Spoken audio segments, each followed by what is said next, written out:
It's time for business news with Richard Southern. And Richard, the impacts of the Russian invasion of Ukraine are being felt in Canadian grocery stores. Yeah, we're still seeing it, Erica. Hello to you. Grocery store chains have been pulling Russian-made products off of store shelves. We've heard from all of the major grocers, and all say that they have been doing this. In the case of Loblaws, it says it's been removing Russian items and ensuring that they're not reordered. Metro says it stopped selling Russian-made products earlier this month, and Empire, the owner of Sobeys and Safeway, says it did away with Russian products starting in the early part of March. We're not talking about a huge amount of products here. In the case of Metro, it's about 12 items that it stopped selling. Of course, the decision follows a move by the provincial government here in Ontario to stop selling Russian-made vodka and beer at the LCBO. Erica. All right, and everyone's talking about that incident between Will Smith and Chris Rock at the Oscars last night. But There let's was put that an incident at the Oscars? I didn't hear about that. Oh, okay. Oh. Rare that you're off Twitter. Okay, so let's put that aside for now, though. There was another big moment as well, Richard.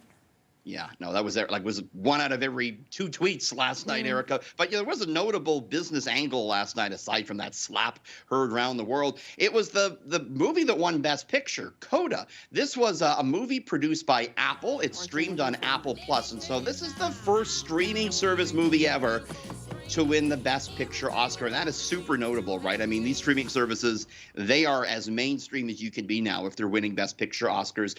This CODA actually beat out the favorite to win Best Picture, which was The Power of the Dog, which was made by Netflix, of course, another streaming service.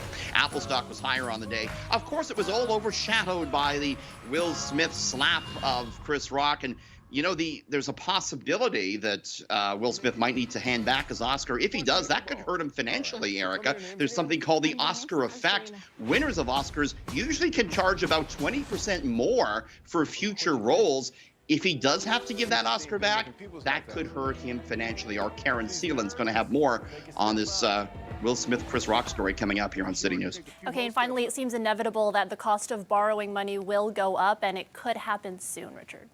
Yeah, a lot of the experts are saying now that the Bank of Canada is going to engage in more robust interest rate hikes going forward. Bank of Canada set to meet next month to decide on an interest rate hike. It raised its benchmark interest rate a quarter point back on March 2nd. Investors say the recipe is right here in that the economy looks strong. The jobless rate is near a modern low, but inflation is high. I want to mention real quickly the price of oil. It was way down today, Erica, and that's going to translate into a big drop at the gas pumps here in the GTA. Not tonight. There's no change tonight, but we could see a 9-cent drop first thing on Wednesday. If you can hold off on that fill up till Wednesday, you'll likely save a little bit of cash, Erica. Yeah, it's a big one. Okay, thanks, Richard. That's business editor Richard Southern.